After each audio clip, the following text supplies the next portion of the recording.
We all know that being a podcast guest is the number one way to grow your show. But how much preparation do you actually have to put in to be a high quality, stellar podcast guest? Today, I have my friends Emily and Lisa to talk through their strategies and their processes around making sure that they are being a thoughtful and intentional podcast guest. This is something that I want to focus on more this year. So, a lot of the information I just took in, I shared a little bit of what I do, but really they're coming in with all of the strategies. So, make sure you listen to what they're saying for figuring out which strategies are going to be best for you if podcast guesting, and it should be, is a strategy that you want to start implementing in 2024. I feel like I learned so much from this episode, and I'm taking tidbits and some of their tips, tricks in order to make the most of my planning and strategizing around being a podcast guest this year. I know that if that is one of your goals, you are going to love this episode and you're going to get so much information. So join me in welcoming Lisa and Emily to the show.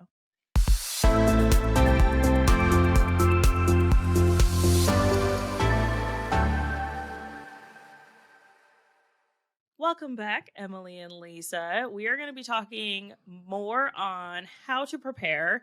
In the previous episode, we talked about preparing as a host. This episode, we're going to talk about preparing or not preparing and what that looks like as a podcast guest. So, Emily, will you go ahead and let everybody know who you are, what you do, and about your podcast?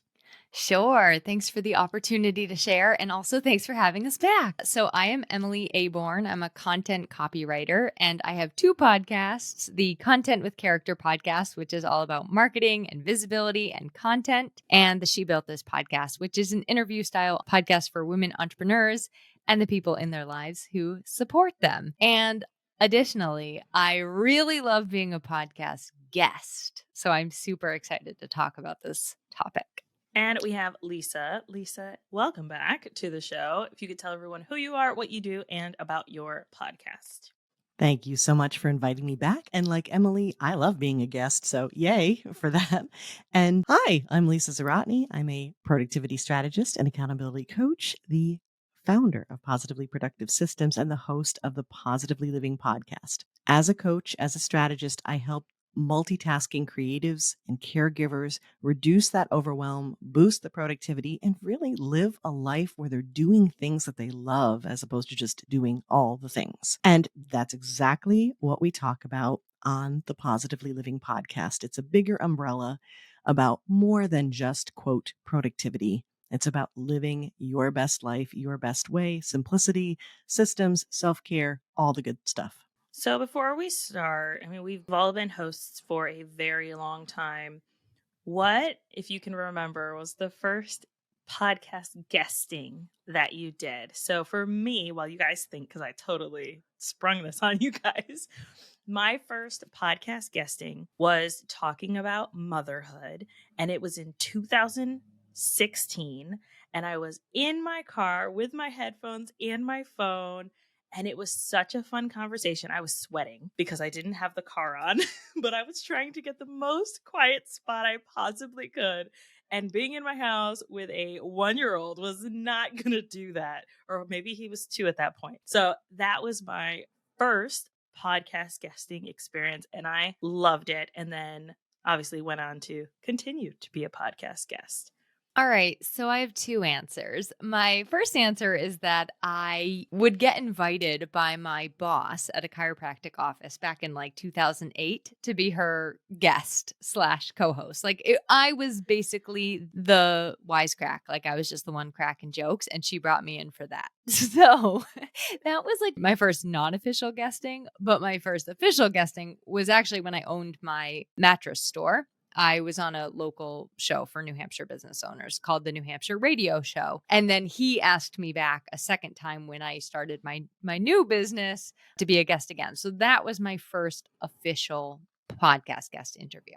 Wow. You, Lisa? Oh my goodness. Yeah, I don't have a specific answer, but let me talk through this. I was literally like on my Spotify playlist of guest spots, like how far back does this go? I can tell you that in 2017, I started practicing the guesting spot kind of thing with being on summits and stuff like that, like little quick video interviews, things like that. So give a shout out to Stacey Walker because she started the whole thing. And it really was for women and moms, especially decluttering and simplifying their life, because that is an important foundation to what I do in productivity is, can we get things simpler first? Then we can figure out how to be efficient. And so we started with that. So I did a lot of, guest expert appearances in Facebook groups and on summits and things like that. And I would say that some of the first podcasts I remember, I was on Meg Brunson's original like Familypreneur episode, and I was on a Mama Build Your Empire podcast. And again, it was all about simplicity, decluttering, and things like that. And that was as early as 2018. And it just took off from there. But yeah, it's been a while and well over 100 guest spots at this point. Nice. I would say that I'm probably at like 75-ish guest spots that I've been on. It also hasn't been a major point for me this year, whereas next year, one of my goals is, well, this year when you guys listen, will be to be on more podcasts and more summits and more speaking engagements and things like that. What about you, Emily? What does that number look like for you? I don't know. I really don't know. I don't think I have that list anywhere handy. I'm so sorry. No, you're good. I just made a note to myself, though. Look at my featured on list and see how many are on there. Yeah, right. Yeah, I mean, so if it's not something that you, as a listener or as a guest, are tracking or want to track, then you don't have to, right? So if it's not like, hey, I want to be on 50 podcasts next year, and then you break that goal down, then you're not going to keep track of it. It could be something that you're just like passively looking to do. So being a podcast guest is one of the number one ways to quickly grow your podcast. And as hosts, all of us are hosts, as you heard in the last episode. That is obviously something that is very important to us, is growing our show, getting our shows in front of new people and connecting, right, with new hosts or other people that we could potentially connect with for new guests on our podcast. So as a guest for a show that you have pitched to be on, what does your preparation kind of look like? And we'll start with Lisa. So this is definitely, if you listen to the last episode, and if you haven't, please do, because it's a good perspective. But I do more research because I truly believe that as a guest, the onus is on you to do the research and to help the host out. And I know how important that is living life as a host as well, and how frustrating it can be when someone comes to you and they may be an amazing guest. They may have so much to say, but it's not the right fit. So I do the research to see what kind of fit I am. Now, sometimes it's a matter of following someone already and appreciating what they put out into the world, maybe even listening to that podcast regularly. But if I get an idea, if I get a suggestion, again, I love referrals on both the host and guest side, right? So if one of you has been a guest on a podcast, we often share. I do the same thing, right? I come off a really great podcast and I'm like, oh, you guys would be great guests. And I let you know. I do the research by listening to the podcast first and foremost. And here's the thing. I know we have very little time to work with, and we're always looking for the shortcuts. Well, the shortcut here is simply to listen to a little bit, but enough that it gives you a sense of the show, how they speak, what they're asking, what the point is. It doesn't take much to research what the show is about. Research, look at the description, listen potentially to a trailer or an initial episode. And one of the tips that I have is that I look for episodes with guests that might be similar to me or that would talk about topics similar to me for the same reason that we talked about in the hosting episode we just did, which is how do we complement what already exists on a podcast? The quickest way for someone to say, you sound great, but no thanks, is if they've already covered the topic.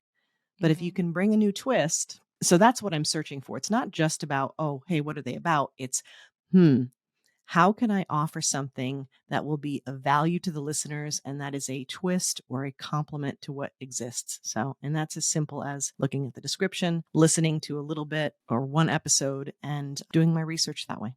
It's interesting because I actually take a very different approach because I Hmm. don't want to hear people who have said things similar to me because I don't want it to influence how I show up. I do that on social media. I do it with literally anything I'm creating. I will mute anyone who is a direct competitor to me because I want to have original thoughts. And I do agree with your perspective of building on those previous conversations. What I'll do is I will find either someone that I know who has been on the show and listen to that episode because I don't mind hearing someone I know talk. like, Hmm. like I was on a show recently and I listened to Lisa's episode with the host because I wanted to get a feel for the conversation, but I know that Lisa is a fantastic guest. So I know that it's going to be a good conversation, even though I've heard Lisa talk tons of times. Like I can listen to that. That's okay. Whereas I know that if I have to hear someone in my industry say something that I think is wrong, I'm going to be sitting there fuming and mad and like, no. So I take a very different but kind of similar approach in what I listen to. And one of the things I do is I'll try to listen to the whole thing if I can, but if the audio is really bad or if I get really distracted by the guest or the host because of whatever they're doing, the little audio ticks that pet my peeves, then I will actually listen to the beginning, a little bit of the middle, and then I'll make sure I hit the end because usually there's some type of rapid wrap up or question at the end that the host likes to ask every guest. Yeah, I do want to clarify because I love that you pointed out that, there are people in your industry where you don't either want to listen to what they have to say because you want to keep your expressions unique, and then also you may not agree with them. I don't necessarily listen to those specific episodes, but I search for them. I search for the titles. So that's really more of the go through the entire list of episodes and look at the titles so that you're not missing the fact that episode 3 they covered exactly what you would have pitched. So it's really more the context, and not that I necessarily listen to the episode, but sometimes maybe just a little bit. But most of the time you can get a sense from the title and the show notes what it's about. I think really similarly, I do look through that list of episodes. I do listen to one of their shows. Like Alicia, I tend to pick somebody that I know and like. I'll Yeah. use Desiree Stanley as an example. I heard Lisa on Desiree's show. I loved Lisa's episode. And actually, it did cause me to go listen to one more just to kind of make sure that we, would click.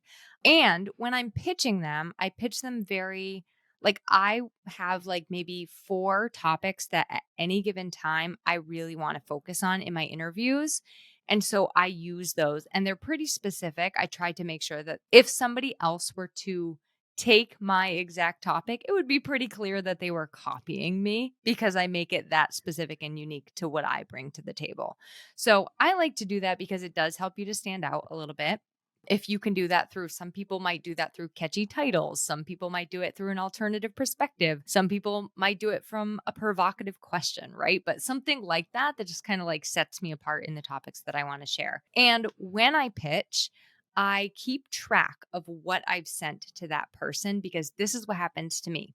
Sometimes you get to be a guest on somebody else's show and they've said yes, but then they haven't done any prep on their side. So they don't send you the questions or they don't send you which of the topics you chose. So I will keep track of what I've sent them so that I know, like, whatever we go on, like, I know it's only these 4 to choose from. I know them inside and out because it's my original content and I can show up feeling prepared and ready. So that's sort of my process. And I even I have like a little Google Doc that has what I've pitched various people and it links right to that. So Smart. I love that. I love that you brought the systems in, Emily. And I too do this. I do this in Trello, actually. And it's old school because I've worked in ClickUp now and different places, but I have a system there and it's so easy to keep track of.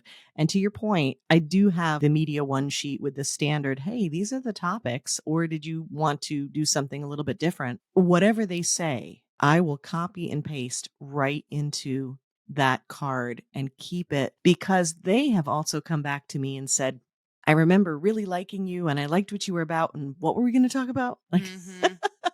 and then I'll be able to be like, it was this. And that same card that I use to keep track of what's going on, then I also keep the information about when they said they wanted to record. Because if they do something like I do as a host, where I'm like, hey, I think you'd be great for March, of next year, then I can also follow up with them if they haven't followed up with me. I can set my reminders. And then once it happens, I've filled out the form, I've been approved, that shifts into me tracking being the guest, then the promotions that I do. And then that's also how I'm able to see which shows that I was on. So it goes from guest to promotion and tracking. I know someone who I have asked to be on the show, and hopefully I'll get her on, and her episode can be after this one because I feel like that would be a really good tie-in. She does systems and automations and all of that kind of fun stuff, and she actually has a system where anytime that she is a guest on something or someone asks her to be a guest on something, she's created a form that she fills out, and it automatically auto-populates all of that stuff into a task with reminders, setup automations. It will add the promotion schedule to her calendar of like, hey, don't forget to promote this because you said you'd promote it on these days.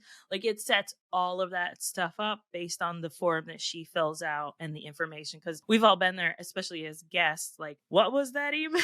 Where was that email chain of all the information? Especially when it comes to like summits. We know summits are notorious for ridiculous email chains. So I think that would be a good tie-in of like, make this as simple as possible because we know it can be a lot, but also it is something worth tracking. I think to your point, Lisa, knowing what you actually pitched to talk to these kind of people about, and then being able to show up sometimes better than the host is to show up as your best, no matter who that one or two listeners are who's like really gravitating to what you're saying. You want to show up as your best. And it makes them feel so much better. I mean, when you show up confident and prepared as a guest, when I've shown up on like chats in the beginning, right? The sort of the pre-interview chat, and I was like, yes, I have listened to your podcast and here are my ideas. And they're just, I've had some hosts that are like, what? Like they're blown away. It's kind of a shame. I feel like that shouldn't be the case, but it is. So I want to add too that I really do think this is why it's so important to be clear on who you are and what you do. Like, stay in your lane when you're pitching, and it gives you so much confidence in what you're sharing. Because let's say you're a coach and you pitch or somebody says, "Can you actually talk about marketing?" and you say yes, but you don't know very much about marketing. That is right there like a way to kind of do a disservice to yourself and also to the podcast that you're pitching to. So that's why I just believe in those things that we really really know inside and out. We could talk about in our sleep. Some of us probably do talk about them in our sleep, but just really know what your lane is and stay in it. Not that you can't venture out and try new things, but really know your strengths and what you can bring to that conversation. With all of this in mind, how is it different for you guys when it comes to if someone has asked you to be a guest on their show? How much prep do you do? And is it different? So first, I say thank you.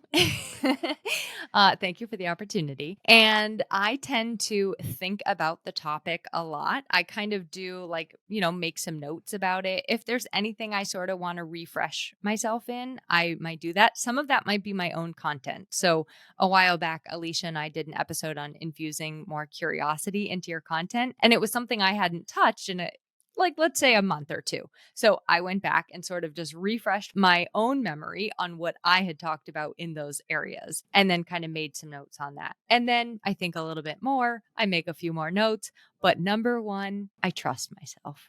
I trust myself to know what I'm talking about, to be able to answer questions eloquently, to be able to think on the fly. And I go in just looking forward to a great collaboration and a great conversation and a desire to also help them by sharing their episode afterwards. That's my preparation process. Lots of thinking and then just going for it. Lisa, what about you? I love that, Emily, because you are focusing on what you're really good at, right? And I love your manners. Yes, a thank you. I'm always so grateful when I'm asked. And so the first thing I do also is say thank you. And then the second thing that I do is say, I would love to check out your show if I don't already know it. If I know it and I know that we're good, then it'll be like, yeah, let's do this. But if I don't, that's what I'm going to do first, to say, I'd love to check out your show, make sure we're good. It sounds like a great opportunity. Where can I find your details? And especially. And then they send you an Apple Podcast link and then you die. Sorry. No, I'm just kidding. Okay. Oh, that's just me. Sorry. While Alicia processes her trauma here. which I understand. Yeah, no, but it's very telling when you say, okay, great. I love that you want to have me on your show. What's the deal? And so at this point, too, we talked about this like on the host side. Now we're talking about it on the guest side. But again, you can see it's sort of the yin and yang here, where it's okay, what are you trying to achieve as a guest?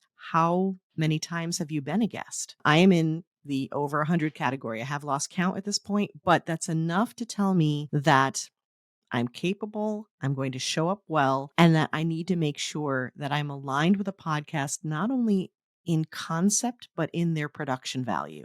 Right. And so that may mean that they need to have at least at bare minimum 25 episodes under their belt, or maybe 50. It's going to depend. Like if you have a very capable entrepreneur, someone who's like really good at what they do, and they're new to podcasting, but not new to interviewing and connecting and collaborating, that's going to be different. So it's, a little art, a little science here, but I want to make sure we're aligned. Then once I've done that and I'm like, okay, this sounds good. This sounds like someone I want to collaborate with, a show I want to be on. Then it's a matter of, okay, where are we going with this? Maybe they've already asked for a topic. We kind of confirm. And I do want to be clear that a lot of times an intention is enough, but I do need that as kind of a driving point or a North Star to the conversation we're having is, what do you want the audience to get out of our conversation? Besides value, let's be a little more specific. Where are you going? Because I do come from so many different angles. I can talk about different elements of holistic productivity. So where are we going with this? Because sometimes they want to really talk about decluttering, or sometimes they want to talk about how do we deal with time management or energy management. Whatever it is, I need some kind of intention. Now, on the system side, I use Google Docs for all of this. And as soon as I know I'm going to be on a show, I not only have my task management tracking what's going on, where I am in the process, but I also have a Google Doc that I've started that is my guesting notes. And that has details. Emily's holding up hers for us to see. And that has the details about the show and about when we're recording and anything that I need for newer guests. If you are trying to get used to or practice how to introduce yourself, that's a great place to put your little bio there that you can have up on the screen or up on a printout, or however it is that you want to do it, or on your phone next to your laptop, whatever it is, you can have it right there. It's basically having all the details that you need to show up confidently. And I do that for every single guest spot. And it's also another great way to track and to research, because now, when I go to have another guest spot where I'm going to be talking about something similar, I will research the notes from a previous guest spot, and I can just copy paste some of those. Ooh, here's some great bullet points that I made for being on, Desiree's podcast. And now I'm going to talk with Marianne about the same thing. And I can keep repurposing that content as well. Can I add one more piece of my process that I forgot? It's not process, but I do like to follow somebody on Instagram and like watch their content and engage with it a little bit, because it helps us to build that rapport before we even go into the interview. And also, it connects you with a nice way to say thank you afterwards. So that's Lisa, I'm really glad you brought out that personal connection piece and that vibe piece again, because that's kind of how I like, ooh, let's see what they find funny. And it also is nice because when you're actually in the interview with them, you can always reference their content, which I think just again helps you stand out as a guest. It's like, oh my God, this person knows my message in addition to their own. Yeah, or an episode that you listen to. I love doing that for them, because giving them the opportunity right organically in your conversation to deep link another episode that they did is such a gift to them. I feel like I'm listening to you guys and I'm like, yeah, I need to change all the ways that I do my guesting because I'm a terrible guest. Sorry, not sorry. I like hosting a lot more than I like guesting. And it's actually interesting because there are two things that I talk about: podcasting and growing up in a cult when I'm a guest on a podcast. And so I can riff on either of those. I usually need minimal notes. And so I can shift the direction as much as I need. So I tend to do less upfront preparation for myself as a guest. Yes, I'll listen to their show and I'll get a vibe for their show and I'll check out their show and make sure that it's something that maybe I want to be on. But most of the time, even if it's one that I'm like, meh, I'll still say yes. Hello, Obliger. Lisa loves that. I do. Five I do. tendencies. It's actually very interesting. So, yeah, like I'm listening to you guys and I'm like, I think, especially wanting to be more intentional in the new year with being a guest on more things, then being more intentional and tracking these things, I think is going to be really important. Whereas it hasn't maybe been important on this side. It's been like, all right, someone asked me to be on their show. Cool. Yeah, let's go. What do you want to talk about? We can talk about anything. I'll talk about anything with anybody. Let's go. Because I like those more intimate conversations anytime that I can have them. So yeah, it's giving me a lot to think about. And hopefully it's giving the listeners a lot to think about as they consider what their process is and that there isn't any one way to do it. And if it's not a goal for you, then maybe that's not something that you need to be tracking. But if it is, then maybe you need to get your process in place to where you can promote those episodes that you've been on and you can create that human connection. As Emily said, I think that it's very interesting. Alicia, one of the things you're talking about in terms of like what your topics are also speaks to the same thing we talked about in the host episode, which is where it's like, okay, you have a show where it's straightforward. We're talking about podcasting here. It's not that deep. People know it's really deep, but it's not that complicated. Whereas my podcast has lots of different topics. And so to that same line there, I also talk about different topics in different ways for different audiences. And that was one other thing I wanted to mention that's so important when researching, whether I'm pitching or I'm being invited to be on a show. Who is that audience? Who are we speaking to? Because the two important things. One, is that the audience I want to be speaking to, or is this just fun? And you can go ahead. It can be just fun. And especially when you're starting out, say yes to all the opportunities. Right now, I'm in a place where I'm more specific. And again, I'm vetting more carefully on both the host and the guest side. So now I want to know, is this an audience that I'm meant to speak to?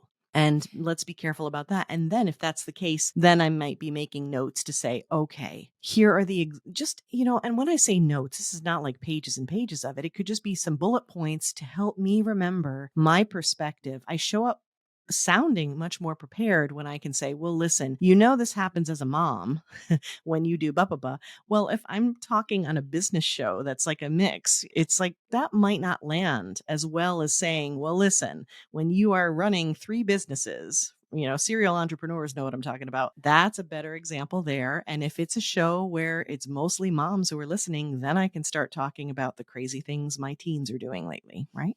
I agree. And I think it's a really good question to keep in your mind the entire conversation. Who am I talking to? And it also helps you use, I'm a specifics girl. So the more you can bring a specific example in to describe someone's life, the more actually universal that experience becomes when you're talking through examples and frameworks and things like that. So it's a great question to ask. Like, if you know it coming into the interview, fantastic. And if you don't, when you sit down with them in the green room, who is your ideal listener? First question out of my mouth, because I really want to tailor my message to who they are.